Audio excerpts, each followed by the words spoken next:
Hello to all Earth citizens and welcome to my Conscious Coaching podcast. This is Dr. Kianush, founder and creative director of MCCG. My Conscious Coaching Group is a non-political, non-religious 501c3 coaching nonprofit with initiatives in healthcare, leadership, and education with focus on emotional and spiritual intelligence.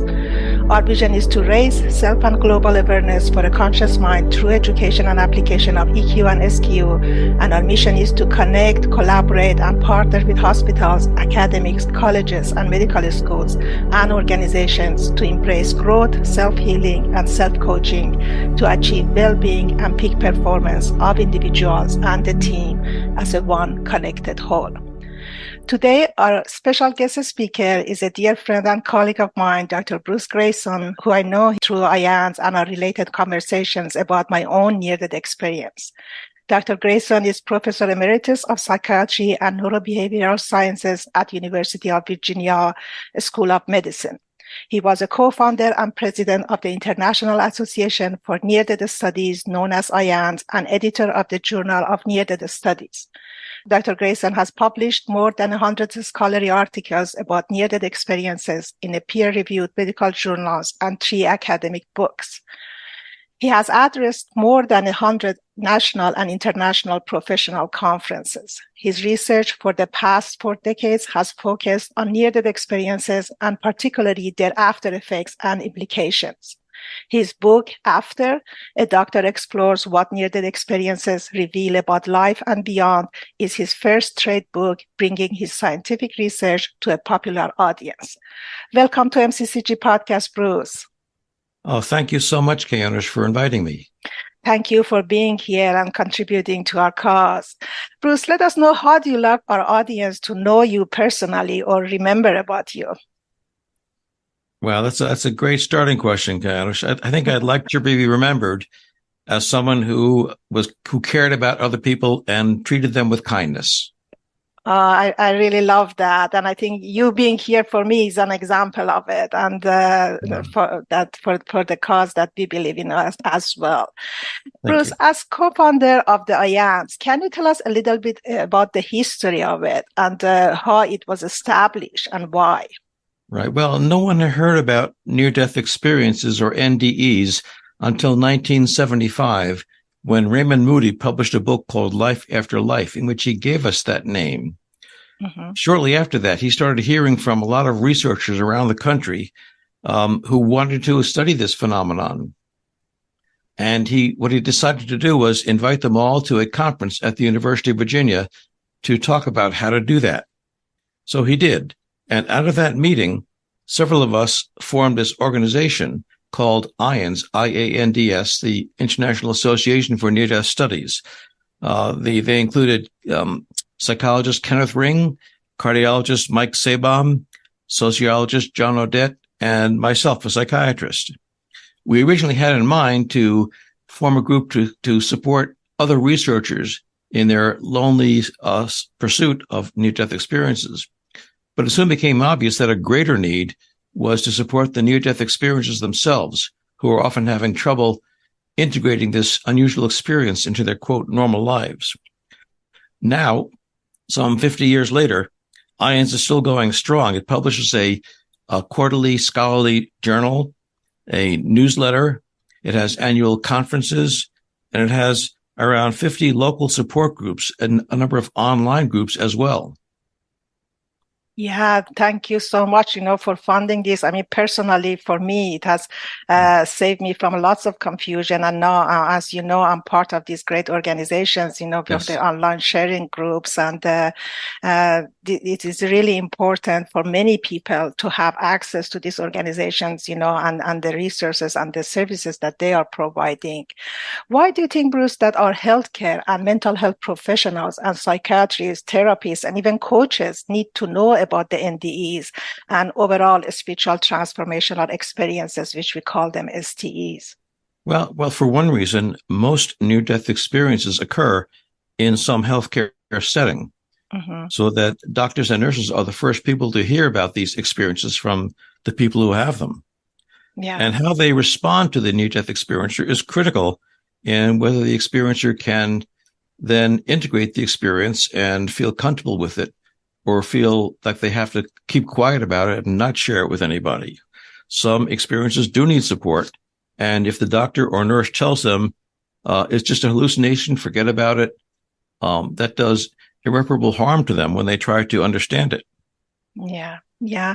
I mean, for me, I'm a great living example of it. I had the experience, and just my husband being a physician, my son being, a physician, I didn't share it with anyone until I got home a couple of weeks after, because I had no idea what was the experience about. And I always say it was wonderful if I had the pamphlet, I mean, including with my, admission, paperwork, and telling the patients about that, what is the near-death experiences and how they can have some resources or helps if they are experiencing such a things among, the other paperwork that we are receiving.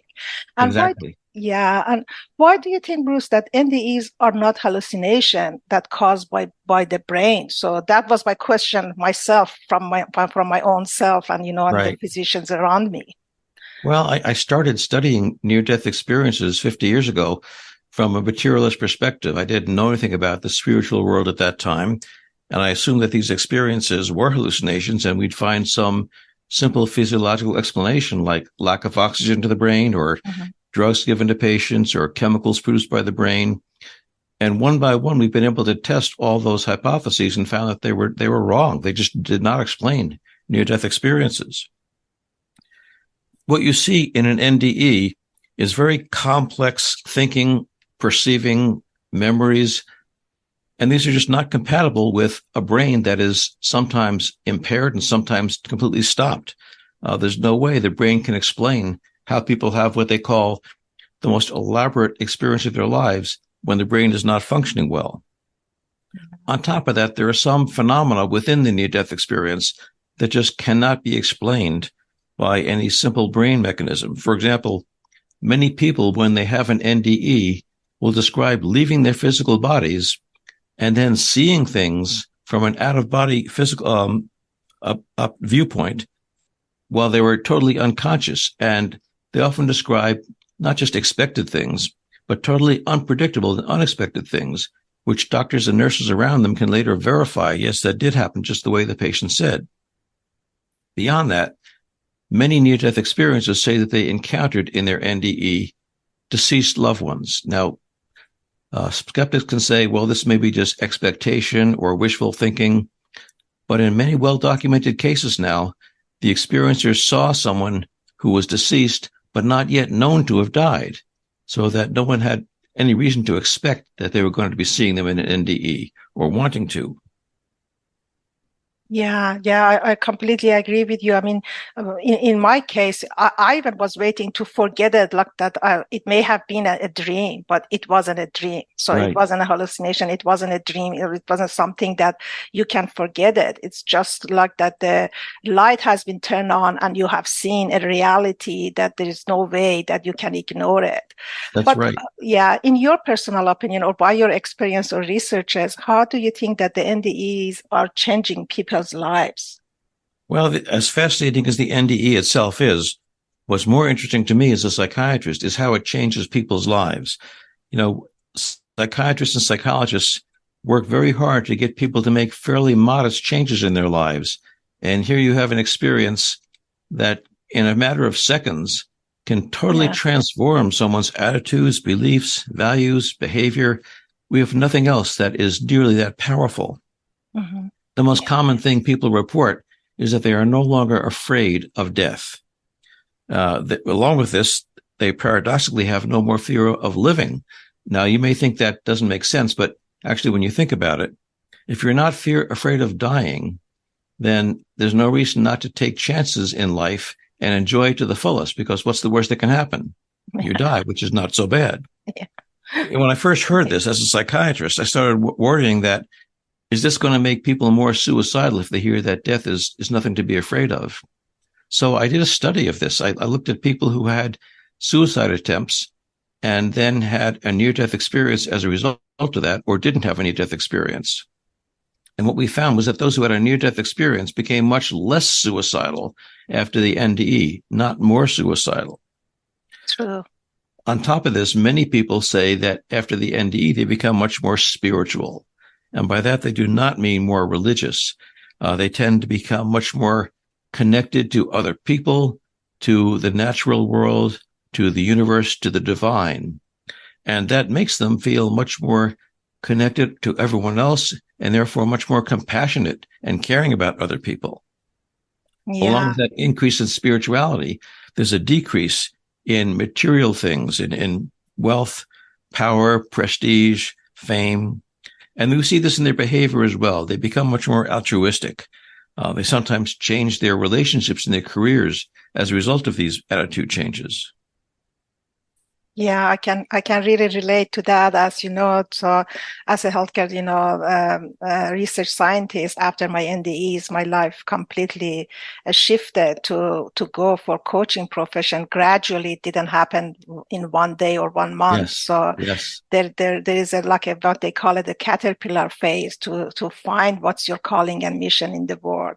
And I can see that example with many NDEs that had the same experiences. And we have a lot of these examples in your book. Yes. Yeah, that because after. So can you tell us about that? First of all, who is this book for and how does it help? So. Right. Well, the book, which was published 2 years ago now, is basically a summary of my half century studying near-death experiences and what I've learned. And in it, I quote about 100 different near-death experiences and describe the research that we've done to study these phenomena.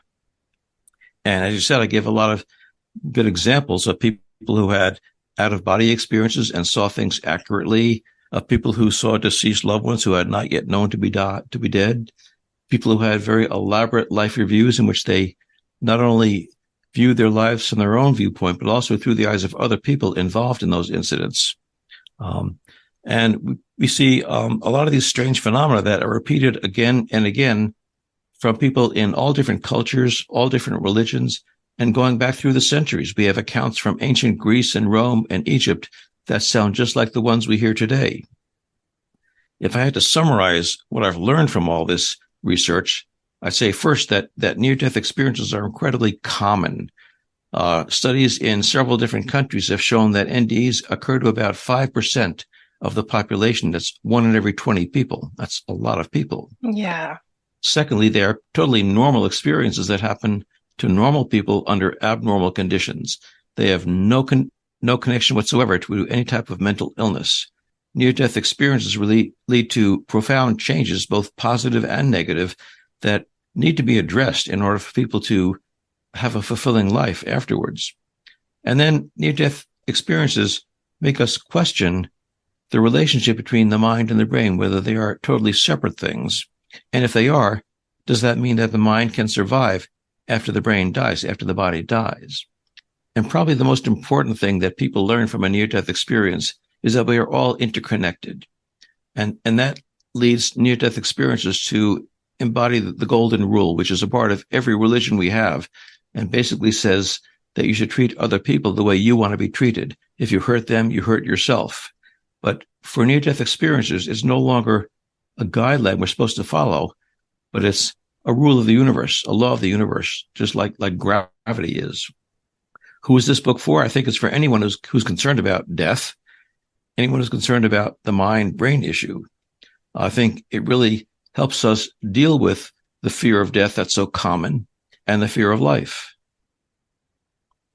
Yeah, definitely. There is lots of answers in your book. So I recommend everyone. This book is for everyone. It's not only about the death, it's about the life and the way of living as well, including, many research examples that you have mentioned in it. So, and is there any room, to your opinion, with all being said about, the life and death, and the afterlife, for spirituality, or rather to say for emotional and spiritual intelligence practice in our healthcare system? And if there is, where and how and who they can benefit of it? I think in the last century or so, doctors have become more and more focused on the physical care of their patients and totally neglecting the spiritual care.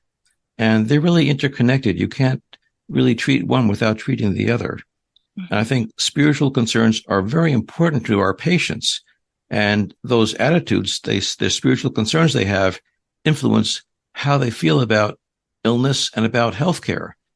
And if we as physicians ignore that, then we are not really understanding what's important to the patient. And that may affect whether they follow our advice, for example, in what we prescribe for them. I think spiritual health and well-being profoundly affect people's physical health and well-being. So if you totally ignore spiritual health, then you're doing the patients a disservice and not really helping their physical health as well. People need to know, not just physicians and nurses, but everyone needs to know that the physical and the spiritual are intimately connected, and you can't affect one without affecting the other. Healthcare workers need to appreciate that and not keep ignoring the spiritual and just treating the physical as if it stands alone. Yeah, so true, Bruce. And I love it the way you put the word spiritual health. So, and it's part of our well-being, and just as much as important it is our emotional well-being and emotional health, our spirituality and spiritual health is part of us as a one whole.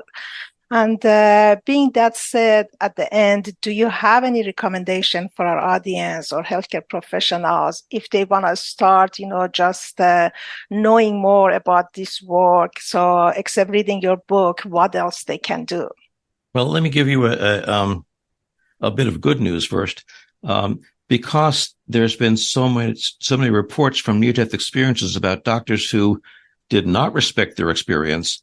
We did a study recently at the University of Virginia, studying hundreds of doctors at the university, asking them about how they felt about near-death experiences, what they thought they were, whether they thought it was right for them to address these things with their patients, and whether they felt competent to do so. And the good news is that overwhelmingly, the doctors said that they respected the experience as a real experience that really happened. They didn't agree on what causes it, but they all agreed that it was an important event in the patient's life, one that they needed to know about, and they felt that it was part of their job, really, to talk about this with their patients. However, they didn't really feel competent to do so, and they were desperate for more information and asked for more information. We also asked about what they thought were the barriers to talking about patients about their near-death experiences. And much to our satisfaction, things like thinking that the experience was a hallucination or not important or just a simple mental illness, almost nobody said those things. Most people said the biggest barriers were their own lack of information and the lack of time they have as a physician in having time to talk to the patients. So these are things that can be addressed. We can give better education to doctors and nurses about how to deal with these phenomena. And try to restructure things so that they have more time to spend with the patients and listen to them. In terms of everyone learning more about near-death experiences, I would recommend the International Association for Near-Death Studies.